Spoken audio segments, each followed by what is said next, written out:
You know, when you're using social media so consistently, year in, year out, it becomes such a normal part of your life, and it affects you in ways that you don't really realize because it's just how you are now. I've taken a step back from Instagram over the last few weeks. Well, I can't even say I'm taking a step back. I got banned from Instagram, and I told people to delete their Instagram accounts, and thousands of people deleted their Instagram accounts, and then just suddenly my account got banned. Down to the men who are going to stand up and actually do something about anything at some point in time. So I think they like the idea of us being docile. And I mean, how much more docile can you get than a man sitting there looking at a screen, not even want to reproduce for real because he's just staring at a screen? And I think that's just a next stage in the slave mind. And it's everywhere now. Whereas, and this is something that my husband says, he doesn't have any social media because he's like, Instagram is pornography. I open my Instagram and I've got Emily Ratajkowski's butt cheeks. Yeah. And I'm not a man, so I don't have that same biological reaction to seeing it, but I can only imagine how difficult it is for a man when you open an app and you've got Kim Kardashian offering her body to Emily Ratajkowski. Even if you're walking down the street, I've realized even how desensitized I've become to pornography because you see an ad for Gucci and for whatever reason, she's got to be completely naked while she's holding the bag. I remember in my lifetime, there were music videos that got censored or banned or could only be played after 10 or 11 at night. And if you watch them now, you'd be like, what? For what? What is that? A bikini? Like, it's nothing. It's amazing how quickly it has degenerated. And yeah, absolutely. And we're all degenerating with it. Like I've realized the fact that I don't have a reaction to seeing the half-naked woman holding a Gucci bag means that I have been desensitized to pornography. And I can only imagine what that does to men. Oh, completely. And but this is what the powers that be want. They want to make sure that the male populace is as docile as possible. And they do that with a large array of weapons. And they do that with a web of tools. And I believe that I'm the counter to that, which is the reason I ended up attacked in the first place. But unfortunately, when you buy into the slave mind programming, you not become the kind of man who can easily attract a woman because you're not attractive to females as a whole. So how do you satisfy yourself? You end up sitting there staring at a screen and they convince you that's a good life to live as a man and that's perfectly fine and perfectly normal. And you don't even get to genetically reproduce. I do also, though, and I want to make this clear, I do believe in absolute and utter self-accountability as a man. I think as a man, everything that happens to you is your fault.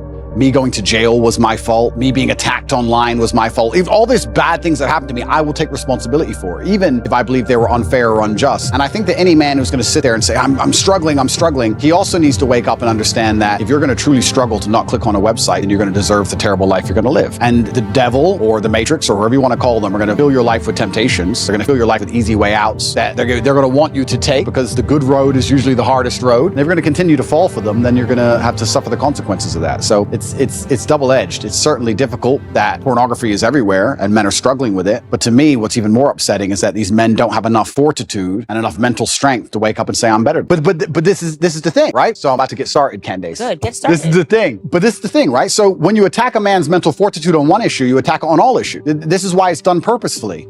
If your brain learns to be aroused by watching other people have sex, it is not necessarily going to carry over to the ability to get aroused when you're one-on-one with somebody else. It has never been harder to win than right now. Why?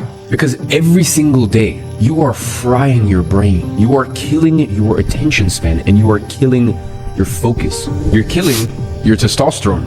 And because of all of that, you are killing your success with desexualizing your brain so that you are no longer ruled by your primate brain. To stop watching porn. First and foremost, you need to stop watching porn. Now listen, this may sound obvious, yet 99% of young people simply cannot stop. I would say that watching porn is by far the worst way which you sexualize your brain. And let me explain to you why. You see, the problem isn't just the amount of time that you spend watching porn. I mean, sure, if you stopped, you'd have an extra hour per week or something like that, but that's just a very minuscule side effect compared to the rest. You see, porn literally fries your brain and robs you of focus. Don't believe me?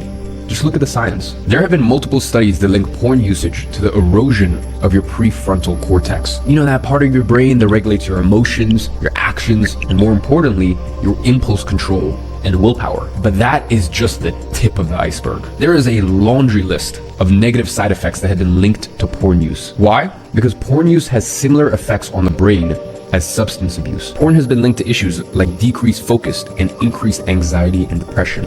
Now, as if these problems weren't big enough, porn has also been linked to trouble in long-term relationships and, of course, impotency. In fact, there is an epidemic of young men who are experiencing sexual issues like erectile dysfunction because their brain has been rewired. It's unfortunate because these young men have consumed so much porn that their neural pathways have literally changed. I mean, they've effectively trained themselves to be aroused by watching others do the deed instead of doing it themselves. And porn users even reported that they are less satisfied with their lives than their counterparts who don't watch porn.